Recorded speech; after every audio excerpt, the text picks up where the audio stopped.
The 1995 film Bad Boys marked a milestone in action cinema, not only because it was Michael Bay's directorial debut, but also due to its lasting impact to the genre. Michael Bay began his journey imprinting his style, paving the way for decades of action movies that attempt to copy his approach. But being his first film, how did Bad Boys influence cinema to the point of perhaps changing it forever? First of all, how was the movie conceived? The original script was written by George Gallo and was bought by Sony for $3 million. The initial idea was very different from the final result, which is why giving Gallo the credit for Bad Boys' impact on cinema is somewhat misleading. The famous producers Dom Simpson and Jerry Bruckheimer, who had already worked together on hits like Top Gun and Beverly Hills Cop, wanted to use the script to create an action movie similar to Lethal Weapon, but with a lighter and more humorous tone. For this task, they chose a famous director of commercials and music videos, Michael Bay. Yes, the director, who is now almost a meme for explosions, hadn't yet directed his first movie in 1994, and Bad Boys would be his debut. Before making his mark on Hollywood, Michael Bay honed his craft by directing commercials and music videos, working with artists such as Meat Loaf and Tina Turner. This early work allowed him to experiment with visual techniques and storytelling. Despite Michael Bay accepting the role, the first problems soon appeared. The original script was written to star Jon Lovitz in the Martin Lawrence role and Donna Carvey in the Will Smith role, and it was titled Bulletproof Hearts. I know Bad Boys is not a very creative name, since it came from the Inner Circle song, but come on, Bulletproof Hearts? It sounds as ridiculous as Milhouse's dad's demo tape, Can I Borrow a Feeling? Bay felt that the concept of this script, as well as the name, wouldn't work, so he started making several changes, not only before filming, but also during the shoot. First, the protagonist had to be different. Bay already had Martin Lawrence in mind for the role of Marcus because of the sitcom Martin, but, believe it or not, Mike was initially going to be played by the famous Arsenio Hall, who turned out the offer and later acknowledged it was one of his biggest mistakes. It was when Bay saw The Fresh Prince of Bel-Air that he decided Will Smith should be Mike. Two actors who came from the movie genre were chosen for a movie with a lot of action that was intended to be a blockbuster. This led to the second obstacle for Bay.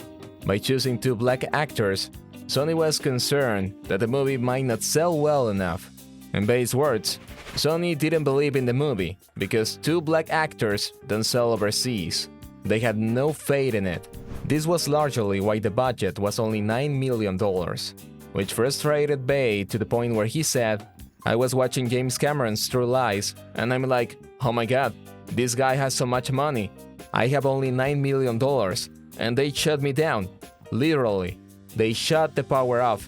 That's how rude they were on this movie." Luckily, I had 500 days of film set experience doing videos, commercials, working with some of the famous athletes in the world, and that's where you really truly know how to deal with assholes. The realization and the shooting would be another thing altogether. On the technical side, Bay drew inspiration from his action influences like Tony Scott and his experience with music videos. This gave rise to the first glimpses of Bay's signature style, famously called Bayhem. Like in music videos, where stories had to be told in a couple of minutes, Bay transferred that philosophy to his films. Everything had to be fast-paced and impactful. There are hardly any shots that last more than a few seconds, and the shots that do exist are characterized by tilted angles, vibrant color palettes, and a constantly moving camera. The frenetic pace is accompanied by wild shifts in tone between violence and witty remarks. Even in his first film, Bay knew how to make explosions look very good, and Bad Boys features more explosions than most war epics. Clearly, due to the budget constraints, Bay couldn't go overboard. So if we compare these explosions to others in films like Armageddon, they fall short. But you can still feel the essence he wanted for his movies. At the end of the film, one of his most famous techniques would come: the hero shot. A shot from below that focuses on the protagonist and their surroundings while the camera rotates around them. Call me ignorant of cinema, but to me, it's epic. Bay mentioned that it came to him suddenly. For some reason, I just came up with this shot as we're driving, and I said, "Where's the circle trolley? Get the circle trolley." and we made this round move and it became a very famous shot.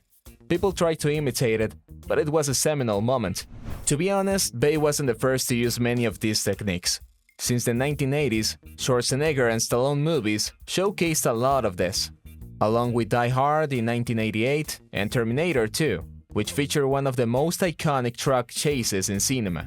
The 1990s were ripe for combining these action movie cliches from the 1980s and exaggerating them, and that's where Bay came in, popularizing these patterns because, as we all know, his movies were box office hits. And specifically for this movie, in addition to all the technical aspects, Michael Bay also struggled with the script. Much of Bad Boys consists of improvisations while filming. Bay would tell Will and Lawrence to improvise since he wasn't satisfied with the script. Because of this, there were a few disagreements, especially with Will Smith. He explained on The Tonight Show starring Jimmy Fallon in 2020 that he didn't want to do the final scene shirtless until Bay insisted. Michael Bay was shooting the scene, and I wanted to have my shirt on. And Michael was like, "Dude, I'm gonna make you a freaking movie star. Take your shirt off." I don't know about you, but I don't think a director could demand that today. They also had a discussion about the line. In the DVD commentary, Bay explains that at the end of the movie, when Mike and Marcus are recovering, Mike says, "I love you, man." Bay claims that Smith refused to say that line, which sparked an argument between the director and the actor. Bay wanted Smith to say the line because he felt it summed up the friendship between the cops. After the argument lasted half the shooting day and much of the crew was ready to wrap, an exasperated Bay told Smith to do whatever he wanted, after which Smith changed his mind and agreed to say the line. In the end, in the editing room, the magic of Bayham exploded, with numerous cuts to make the film appear faster-paced.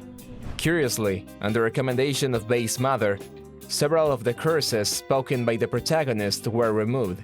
The movie was released in 1995 and was commercially successful, grossing $141 million worldwide, $65 million in North America, and $75 million internationally.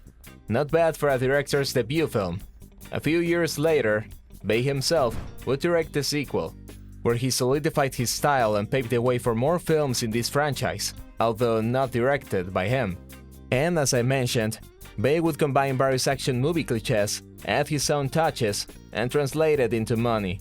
But more importantly, he would influence films in the following years to the present day, ultimately changing cinema. The action genre soon became dominated by franchises, with Iron Man marking a significant turning point just 5 years later. However, Michael Bay's influence was evident in these films as well. J.J. Abrams' Mission Impossible 3 stands out as the most Michael Bay-esque installment in the series. Movies like Taken, The Expendables, and G.I. Joe: The Rise of Cobra emerged, featuring skyrocketing budgets and explosive third-act CGI destruction as a standard. Central to this trend was Michael Bay himself, now recognized as a car crash auteur known for his signature helicopter shots and pyrotechnics, and who would once start his revolution with just 2 cups and a couple of explosions.